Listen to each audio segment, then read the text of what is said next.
ce qui te qualifie pour prendre la scène, je te demande pardon. Est-ce qu'on me pardonne? Que ceux qui m'écoutent me pardonnent. Ce qui nous qualifie pour prendre la scène, ce n'est pas le baptême par immersion. Pas du tout. C'est que Jésus soit réellement ton sauveur et que tu sois né de nouveau. Donc, c'est le sacrifice de Christ, n'est-ce pas? C'est sa chair crucifiée et c'est son sang versé qui fait que tu as reçu le salut et la nouvelle naissance. C'est ça qui te qualifie pour prendre la scène.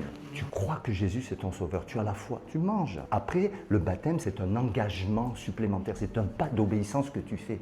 Oui ou non? Est-ce que le baptême te sauve par immersion?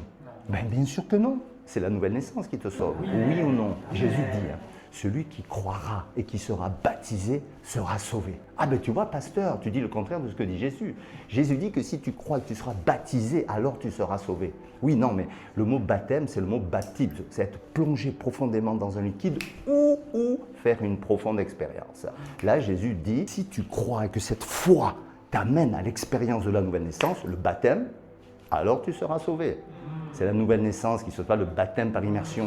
Maintenant, si tu appartiens à Jésus, obéis à ce que Jésus a dit. Jésus a dit de baptiser au nom du Père, du Fils et du Saint-Esprit. Donc tu comprends que Jésus te demande, tu obéis à Dieu. Ah Seigneur, tu veux que je t'appartiens. Maintenant, tu veux que je fasse un pas d'obéissance et que je prenne un engagement devant Dieu et devant les hommes. Je veux obéir à ta parole. Donc je décide de me faire baptiser. Je veux montrer publiquement cette expérience que j'ai fait intérieurement. Je veux le faire, Seigneur, parce que tu me le demandes. Ta obéissance est rattachée à la bénédiction de Dieu. C'est ça le baptême. Si tu n'es pas né de nouveau, tu fais un bain de mer. C'est tout ce que tu fais. Oui, ça n'a pas de sens. Parce que le baptême, tu montres publiquement par un acte extérieur, une expérience profonde, un baptême profond que tu as réalisé. Le responsable représente Jésus. Il t'immerge. C'est-à-dire que c'est la mort à ton ancienne vie. C'est ce que ça représente. C'est une image. Et quand tu ressors, tu montres par des choses terrestres cette résurrection intérieure que tu as vécue, cette nouvelle naissance. C'est ce que ça veut dire. Et tu t'engages devant Dieu et devant les hommes.